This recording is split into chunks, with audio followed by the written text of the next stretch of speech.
कल्याणी मंदिरे मुरारी भवते देवी पीताभय प्रदमनिन्दित मंगली पद्मं संसारे सागरिणी मज्जिगसे सिदन्तु पुनाये माने भविना में जिनेश्वरस्य।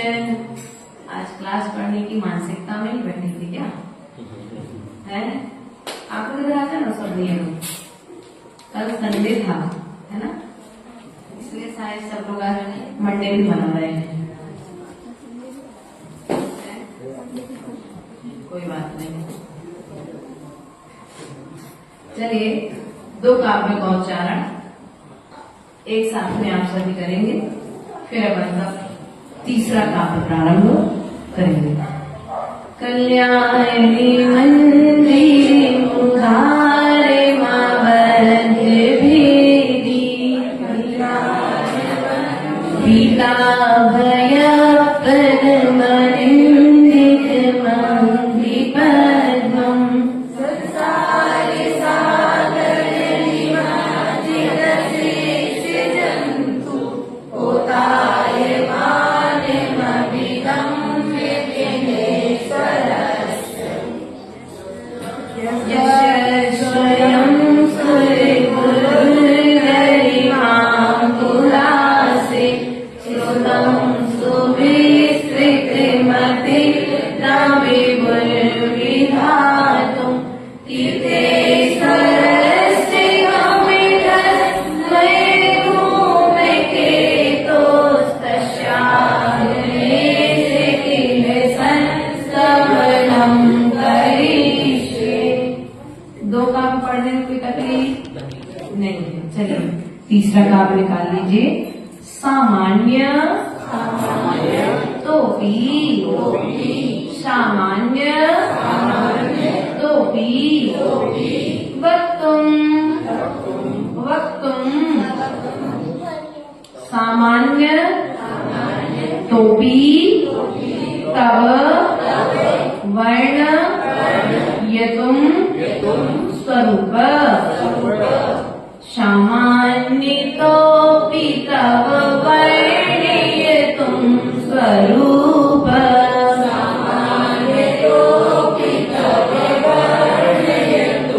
स्वरूप मस्मादृशा कथमधीसे भवन्त्यधीशा मस्मादृशा कथमधीसे भवन्त्यधीशा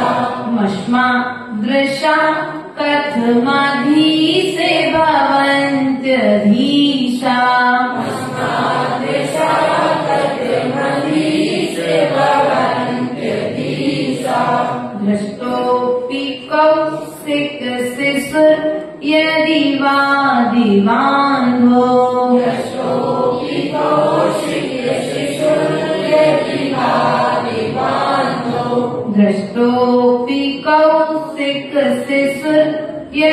वा दिवान्धो दृष्टोऽपि कौशिक शिशुर् यदि वा दिवान्धो रूपं प्ररूपयति किं किल धर्मरश्मे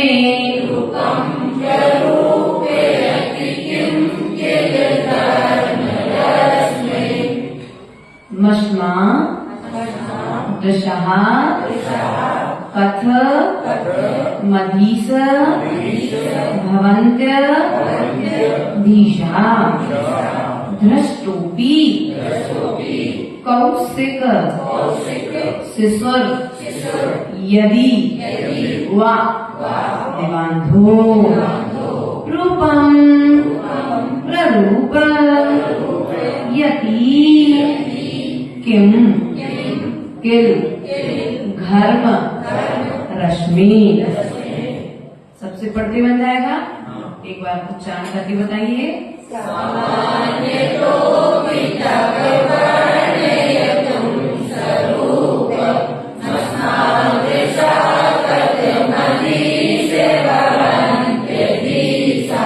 Presto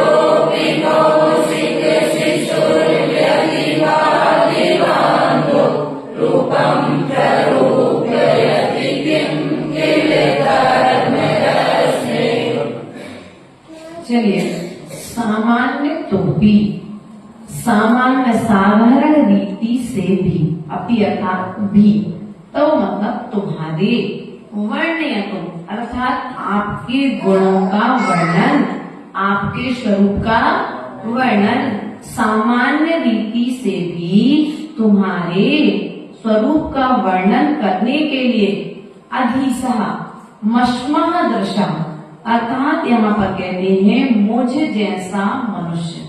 किसके जैसा मनुष्य? पहली लाइन का अर्थ क्या हो गया? साधारण रीति से भी आपके स्वरूप का वर्णन करने के लिए मश्मादशा मुझ जैसा सामान्य मनुष्य। आगे अर्थ समझ में? कथम अधीस अर्थात कहने के लिए, कथ मतलब अपन कहते हैं कथन, अर्थात कहने के लिए, अधीस हे जनेश्वर। अधी जब यहाँ पर संधि विच्छेद करेंगे तो था में जो छोटा आ है वो बाहर आ जाएगा और यहाँ पर निकल आएगा अधीस। अधीस मतलब हे जिनेश्वर, हे भगवान, हे प्रभु। ये अपन कुछ भी उपमाएं दे करके यहाँ पर संबोधन दे सकते हैं। हे स्वामिन, सामान्य रीति से भी आपके गुणों का वर्णन करने के लिए, आपके स्वरूप का वर्णन करने के लिए मेरे जैसा सामान्य मनुष्य भवन्त्यधीसा क्या समर्थ हो सकता है? क्या क्या वहाँ पर? सामान्य रीति से भी मुझ जैसा सामान्य मनुष्य आपके गुणों का वर्णन करने के लिए समर्थ हो सकता है क्या? तो यहाँ पर उदाहरण देते हुए कहते हैं दृष्टोपि कौशिक शिशुर यदि वाद बांधो, जिस प्रकार से धीट हुआ। दृष्टोपि मतलब धीट हुआ। कौन? कौशिक, उल्लू का बच्चा। क्या कहा यहाँ पर? देखो आप लोग से नहीं कह रहे, वहां स्वामी महाराज अपने आप को कह रहे कि मेरी ये जो चेष्टा है, मैं जो पुरुषार्थ कर रहा हूँ, ये चेष्टा उल्लू के बच्चे की तरह है।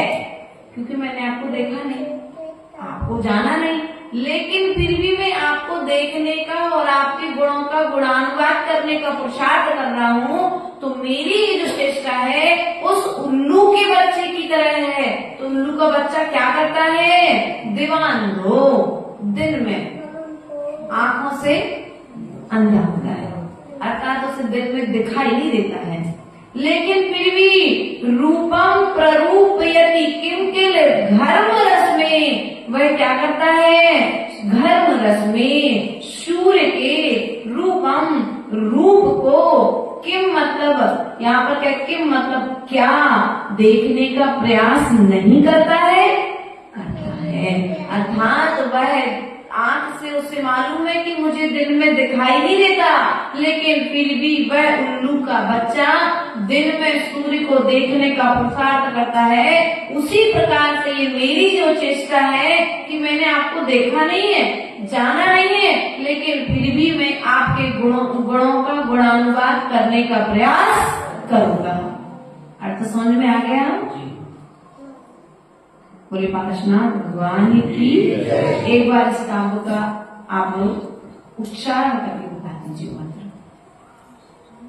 सामान्य